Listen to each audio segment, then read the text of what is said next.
Anarcofeminismo o nada. Edición Semilla Negra. Anarquismos 2018. Traducción de los textos en inglés por Concha Moral. Las lecciones de Brugman. Autoría de Liliana Daunes. Brugman es una fábrica textil recuperada de Valvanera, Buenos Aires, Argentina. Actualmente está bajo control de una cooperativa de trabajo llamada 18 de diciembre. Todo empezó cuando bajaron las ventas. Se despidió a 180 personas. Se acumularon las deudas.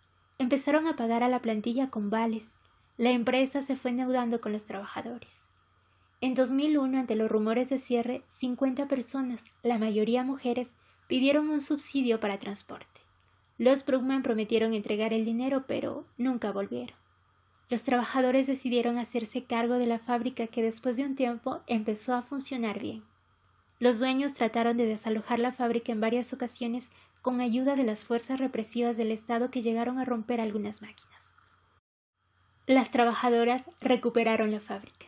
Tras el último desalojo, las obreras no podían terminar un encargo que habían recibido, así que pidieron ayuda y 3.000 manifestantes se apostaron en los alrededores en apoyo a las trabajadoras. 5 costureras caminaron hacia el cerco policial. Alguien empujó, el cerco cayó, y las mujeres de Brugman, desarmadas y del brazo, caminaron despacio a través de él.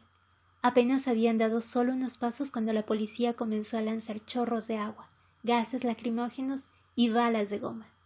Unos días después, las trabajadoras desalojadas se instalaron en una carpa y estuvieron rodeadas de carros de policías durante 8 meses y 11 días. Finalmente, los obreros recobraron el control de la fábrica. En septiembre de 2003 se formó una cooperativa. En octubre de 2003, la legislatura aprobó la expropiación de la empresa, con lo que Brugman pasó a ser oficialmente de las trabajadoras. Brugman fue hace unos años el apellido de una familia que vivía de la estafa sistemática de los trabajadores y las trabajadoras de su fábrica. Los hermanos Brugman no eran más perversos que otros patrones.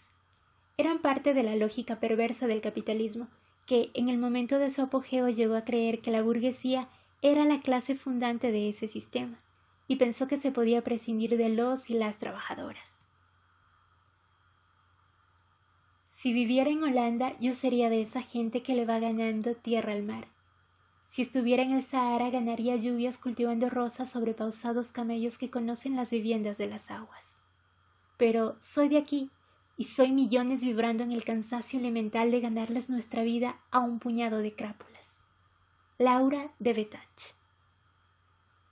Ahora en todo el mundo Brugman es símbolo de la resistencia obrera, y muy pocos recuerdan a don Jacobo, que aún anda por ahí, convencido seguramente de las trampas que le tendió la vida cuando decidió prosperar en la Argentina. Pero para las feministas, Brugman es algo más que ese símbolo mundial de resistencia obrera. Es el lugar donde pudimos ir cosiendo y bordando una nueva trama del feminismo. Brugman es el telar en el que se enredaron los sueños históricos de las feministas con las luchas anticapitalistas de las obreras. Acá aprendimos y enseñamos una manera de hacer política que demuestra que es posible y necesario reunir la batalla emancipatoria contra el capitalismo y la batalla emancipatoria contra el patriarcado. O para decirlo en positivo, la lucha por la liberación de todas las dominaciones por construir una sociedad nueva, con mujeres nuevas, obreras sin patrones y sin sojuzgamiento en la vida cotidiana. Obreras sin patrones que asumen que lo personal es político y comienzan a intentarlo, que se enredan con otras mujeres en lucha, que participan de la batalla por la despenalización del aborto y contra la violencia doméstica, contra las discriminaciones por opción sexual. Obreras que al comenzar a ejercer su autoorganización productiva, al enseñarnos que no solo es posible, sino que es deseable ser obreras sin patrones, asumen todos los deseos posibles e intentan ejercerlos. Obreras cuya historia se inscribe ya en una trama de la memoria, en la que podemos reconocernos en el legado de otras mujeres como Rosa Luxemburgo, que hoy sigue creando espacios para el encuentro del socialismo y el movimiento de mujeres que no quieren ocupar un mejor lugar en el sistema, sino cambiar el sistema mismo. Trama en la que descubrimos el surcido invisibilizado de Flora Tristán, la franco-peruana que se anticipó a Marx con su brega incansable por la unidad de los trabajadores y trabajadoras, y que supo discernir que aún en esa unidad era necesario develar el aporte de las mujeres a la creación de un mundo nuevo. Decía, tengo casi todo el mundo en contra mío, los hombres porque pido la emancipación de la mujer, los propietarios porque reclamo la emancipación de los asalariados. Fin de la cita. Y en nuestro país, el maravilloso legado de las primeras feministas anarquistas, que más de un siglo antes del que se vayan todos, descubrieron la otra trama, la que surce los trajes de jueces, patrones, obispos, al Estado burgués y al patriarcado. Desde fines del siglo XIX, las anarquistas crearon, en las filas del anarquismo y en las filas del feminismo, una verdadera revuelta. Feministas anarquistas unieron su radicalidad en la lucha social y en la batalla de género utilizando el mismo lenguaje desprovisto de disfraces para golpear tanto a la explotación capitalista como a la dominación patriarcal, incluso en las propias filas de su movimiento. La Voz de la Mujer fue un periódico escrito por y para mujeres en 1895 y 1896. Fue uno de los primeros diarios de este carácter registrados en Latinoamérica, en el que se unían las ideas anarquistas y feministas. Las redactoras eran principalmente españolas e italianas. Lo distintivo de La Voz de la Mujer como periódico anarquista radicaba en su reconocimiento de la especificidad de la opresión de las mujeres. En la primera editorial recuperada por una investigadora inglesa se podía leer lo siguiente. Hastiadas ya de tanto y tanto llanto y miseria, hastiadas del eterno y desconsolador cuadro que nos ofrecen nuestros desgraciados hijos, los tiernos pedazos de nuestro corazón, hastiadas de pedir y suplicar, de ser el juguete, el objeto de los placeres de nuestros infames explotadores o débiles esposos, hemos decidido levantar nuestra voz en el concierto social y exigir, decimos, nuestra parte de placeres en el banquete de la victoria. Fin de la cita. ¿Y qué les parece? La respuesta al primer número de La Voz de la Mujer no vino de la burguesía, sino de la resistencia que él mismo levantó entre los hombres anarquistas. Respondiendo a sus críticas abiertas o veladas, las mujeres anarquistas replicaron en el segundo número. Escribieron. Es preciso que comprendáis de una vez por todas que nuestra misión no se reduce a criar vuestros hijos y lavaros la roña, que nosotras también tenemos derecho a emanciparnos y a ser libres de toda clase de tutelaje, ya sea social, económico o marital. Y finalizaba. Ya lo sabéis pues vosotros, los que habláis de libertad y en el hogar queréis ser unos zares, y queréis conservar el derecho de vida y muerte sobre cuanto os rodea. Ya lo sabéis vosotros, los que os creéis muy por encima de nuestra condición. Ya no os tendremos más miedo, ya nos admiraremos más, ya no obedeceremos ciega y tímidamente vuestras órdenes. Ya pronto os despreciaremos, y si a ello nos obligáis, os diremos 4 verdades de a puño. Ojo pues, macaneadores, ojo, cangrejos.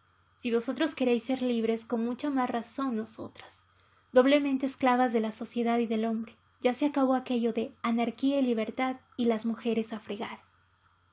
Fin de la cita. La batalla de Bruckmann recién comienza. Si fue dura hasta ahora, lo seguirá siendo cada día. No es casual que se haya iniciado un 18 de diciembre del 2001, un día antes de aquel en que la rebelión argentina tuvo un rostro de mujeres disparando cacerolazos de indignación sobre un poder corrupto. En que la rebelión tuvo un rostro joven poniendo el pecho descubierto frente a las balas que los atravesaron 30.000 veces.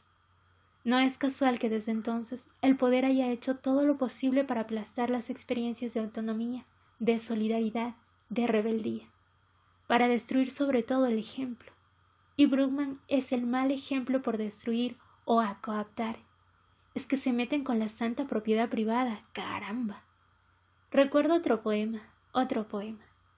Roque Dalton, salvadoreño, diciéndonos desde su compromiso revolucionario lo siguiente. En nombre de quienes lavan la ropa ajena y expulsan de la blancura la mugre ajena. En nombre de quienes cuidan hijos ajenos y venden su fuerza de trabajo en forma de amor maternal y humillaciones.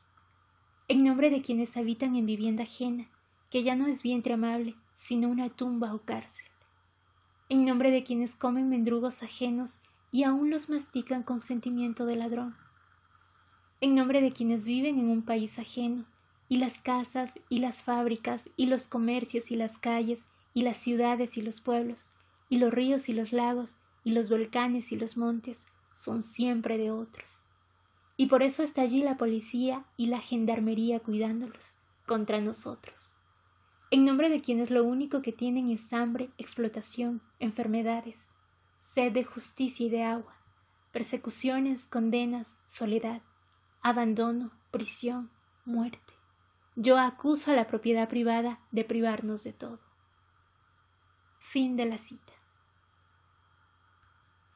Para nosotras, para las mujeres que golpeamos con rabia cacerolas y pateamos calles y plazas, para las piqueteras, hoy nuevamente estigmatizadas por ese poder que discrimina y castiga, para las que buscamos romper el cerco informativo de una comunicación oficial que estupidiza e incomunica, para las muchas obreras que aún hoy soportan la opresión patronal o estatal, Brueggemann es, sobre todo, una necesidad, la necesidad de que puedan sostener en un momento mucho más complejo un proyecto que siga enseñándonos que es posible la creación de una nueva manera de producir, sin explotación de clase, sin opresión de género.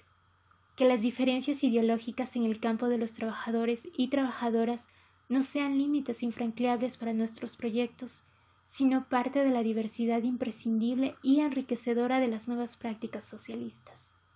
La mía es sobre todo una palabra de solidaridad para con ustedes, trabajadoras de Brueggemann, y un pedido a mis compañeras del feminismo para que podamos seguir construyendo esta trama de un feminismo que no se limite a disputar espacios de poder en las instituciones burguesas, sino que reafirme su radicalidad revolucionaria en el compromiso que reúne en la lucha la perspectiva de género y clase, haciendo de la solidaridad no una donación caritativa, sino un encuentro de esperanzas y sueños libertarios.